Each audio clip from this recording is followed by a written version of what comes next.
So hello, what's up mga J-Vlog? Welcome ulit sa panibagong video. And for today's video, i-review natin ngayon ang isang napakaganda, napaka-portable na tablet na lumabas noong year 2021, ang iPad mini 6th generation. Maganda pa kaya ito ngayon? Tara mga J-Vlog, check natin.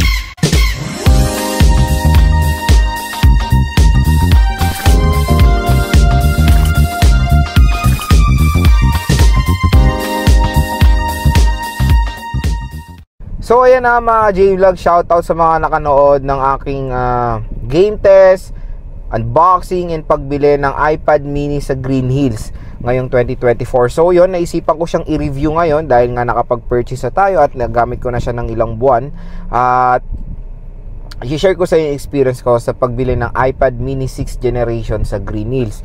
So yun, nabili ko yung iPad mini 6th generation ko sa Green Hills kay Ate Mayet sa CMB Gadget Stall XA07 sa halagang 21,000 pesos. Last month pa yon. Pero for sure ngayong buwan and sa pagdaan pa ng mga buwan is baka mag price drop yan, baka mag 20. So ang range na lang natin sasabihin is 19 to 21,000 pesos for the pre-lab 64GB. Pero meron siyang 256. Alam ko yung 256 sila nagkakalaga ng 25k. Ang nakakaloka ngayon sa iPad mini 6 is nagtaas pa yung presyo niyan sa brand new, lalo na sa Power Mac. Sa Power Mac, yung iPad mini na 64GB sa Wi-Fi only, nasa 36k na. Dati nasa 30 lang yun. Tapos yung 256 sa 40 plus na dating 36. So nag-price increase pa yung iPad mini 6 gen ngayon na brand new. And alam ko ang brand new ngayon ng iPad mini 6 sa Green Hills is yung 64 nasa 26 something. Tapos 30 plus yung 256 gig. Brand new yun, Wi-Fi only. Pero syempre, kung wala naman ganong kinalaking difference sa itsura or sa quality ng pre-love, I think go for the pre-love kasi sobrang laki na makukuha yung discount. At minsan may mga freebies pa makukuha. Lalo na to nakuha ko kay Ate May, with box pa to. Kaya napakagandang deal naman yung nakakuha natin sa iPad mini 6th gen. Complete with box and charger pa siya na original. Kaya yun, nung giname test ko rin itong si iPad mini 6th generation, nagulat ako sa performance nito dahil napakalupit nito for gaming. Pero sad to say, yung kinuha nga nating variant or yung storage is 64GB lang. Kaya very limited lang yung install nating games. Ang main na focus ko doon is ML and COD lang eh. Kaya sa dalawang aspect ng larong yon, matik playable po sa iPad mini 6th gen. Sa nagtatanong, Lods, ano ba ang processor or yung chipsets? Yung iPad mini 6th generation mga J-Vlog, ang processor niyan is yung processor din na matatagpuan natin sa iPhone 13, which is yung Apple A15 Bionic chip. So yon, yung chipset pa lang na yan ay super powerful na mga J-Vlog.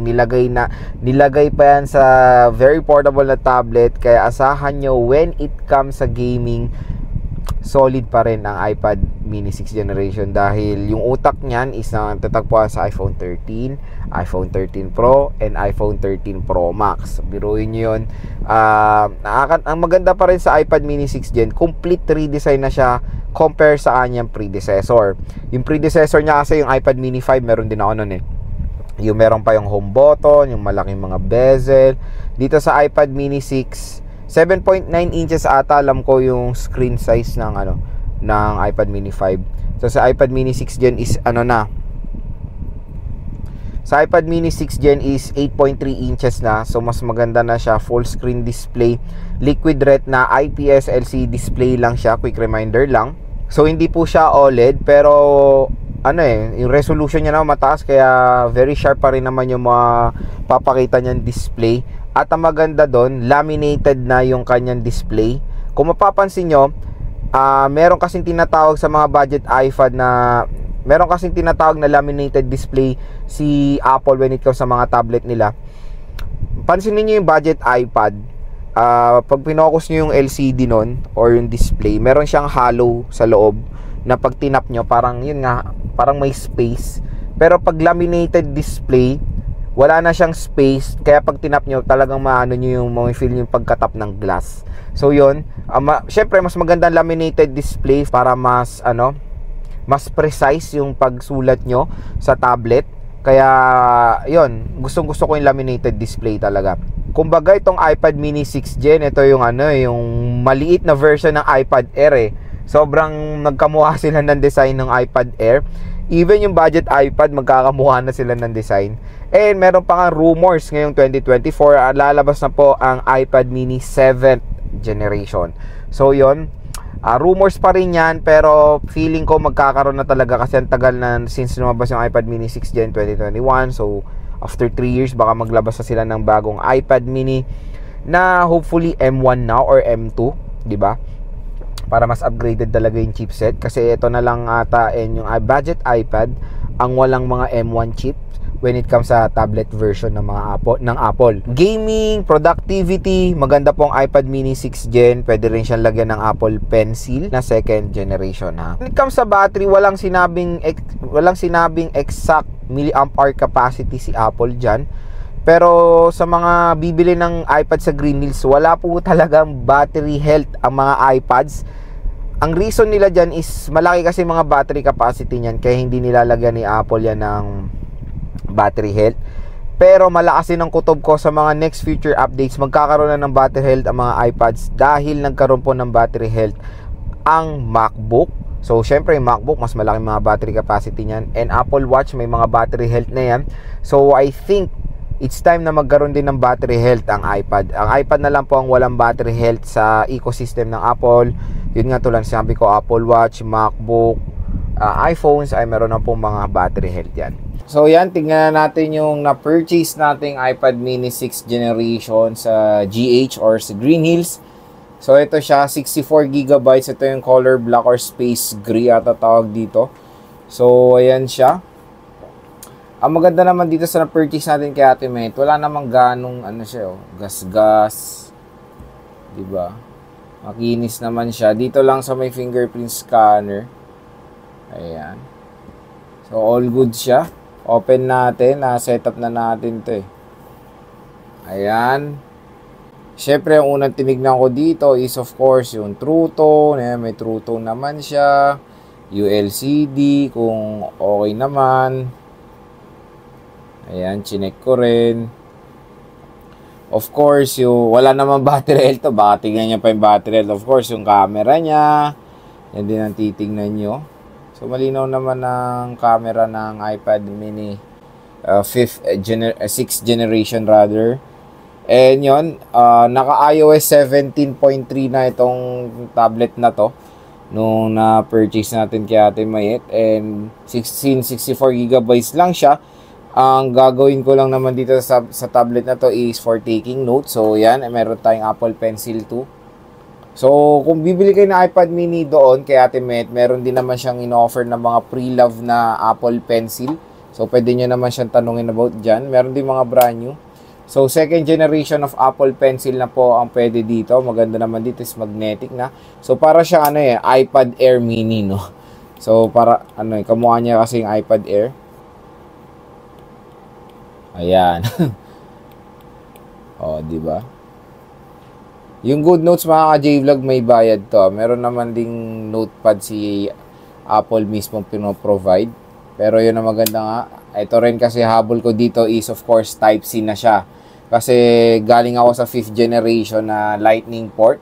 Ang maganda dito sa Type-C is pwede na po kayong magsalpak ng mga external hard drive. So ito, meron na akong mga external hard drives. So, pwede na kayong magsalpak dito kasi via USB Type-C na of course. Naman dito sa iPad mini. And syempre, okay na okay itong orientation niya.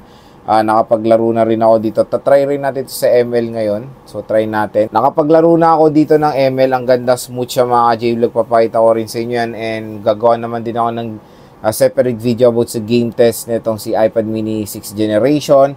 And ito nga pala yung mga ports niya. So sa right side, ayan, wala tayong makikita. Ito yung sa magnet ng pencil. Ayan siya.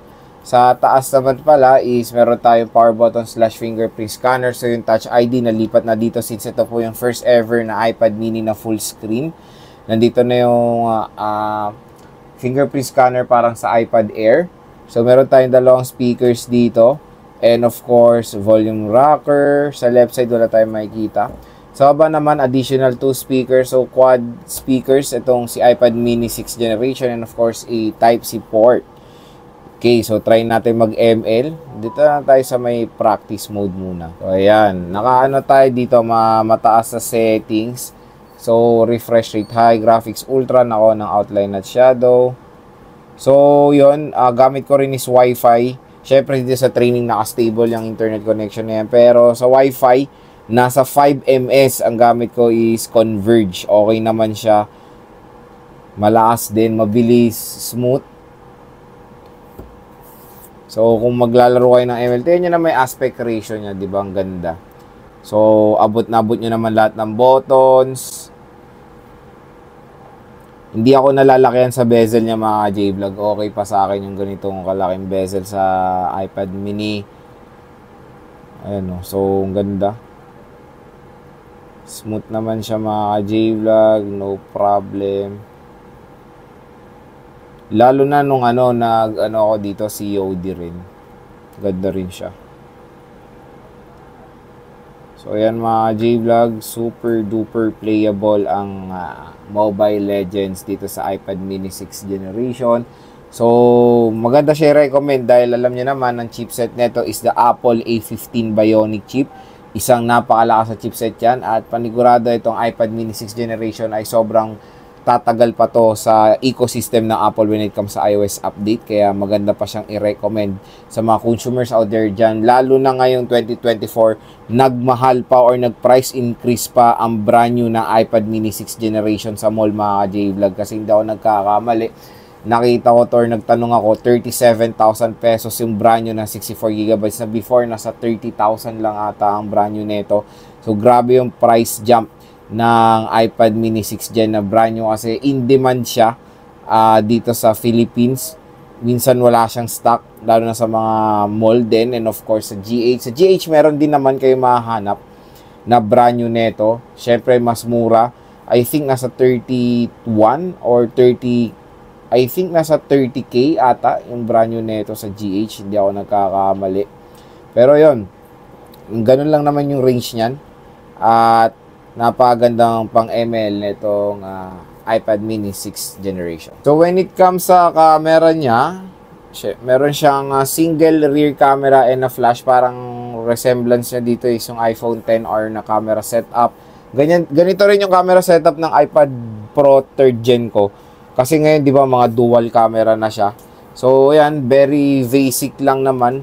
So, photo, meron tayong zoom na hanggang 5x digital zoom lang tayo. Wala tong 0.5 lens, wag na kayo umasa. Kasi usually, pag mga camera talaga ng tablet, hindi sila nagpo-focus. Pero si Apple, nagpo-focus pa rin sila sa, sa camera ng tablet nila. Maganda rin naman yung mga photo quality ng tablet, lalo na sa mga Pro version. Even sa iPad mini, ayan, ang linaw din naman ng niya, ng front cam niya. Pero sa low light, medyo may mga noise. Sa video naman, ang pinaka-max sa resolution nito, so tingnan natin sa settings. Sa camera mga ka-J-Vlog, wow! Biruin yung tablet, kaya mag-shoot ng 4K video recording up to 60 FPS pa. Solid. Okay na okay. Magaganda rin yung mga settings niya ng camera. So balik tayo dito yung video, kaya mag-shoot ng 4K, meron tayo slow motion and time lapse. So yun lang naman, very simple ang camera app ng iPad mini 6th gen.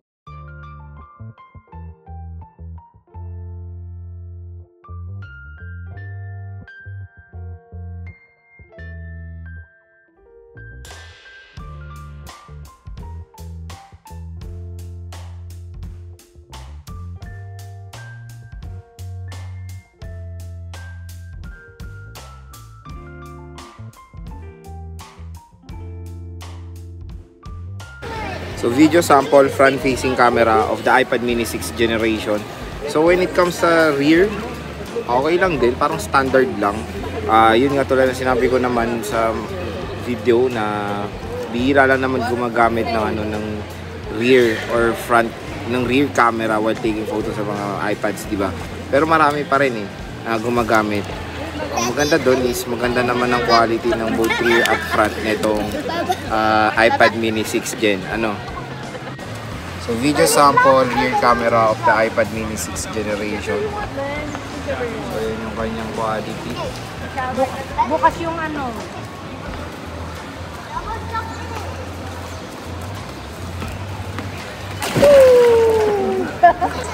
So video sample of rear camera of the iPad mini 6th generation. Ayun. Yan. So ayan na mga J-Vlog yung ating full review sa iPad mini 6th generation. Napakaganda pa rin itong iPad na to. Very portable. Napakaganda po mag-take down ng mga notes dito. Maglaro ng games. Ang pinaka-favorite part ko maglaro nga ng games dahil napakaganda ng form factor niya, and of course yung full screen display. Napaka-smooth pa maglaro dito ng COD, Mobile Legends, and for sure Genshin Impact din. Dahil yung chipset nito ay same na same din sa 13 Pro Max. Maganda siyang i-recommend ngayon sa inyo, lalo na nag-price drop na nga itong iPad mini 6th generation na pre-love. At wala na tayo, saan pa ba tayo makakita niyan kundi kay Ate Mayet and kay Ate Anet sa CMB Gadgets and ZMB Cellphone and Accessories. Stall XA7 po si Ate Mayet, Stall XC07 po si Ate Anet. So yun, sabihin nyo lang napanood nyo sa vlog pag mag-purchase kayo para meron kayong matic na 500 pesos cashback doon pag bibili kayo sa Green.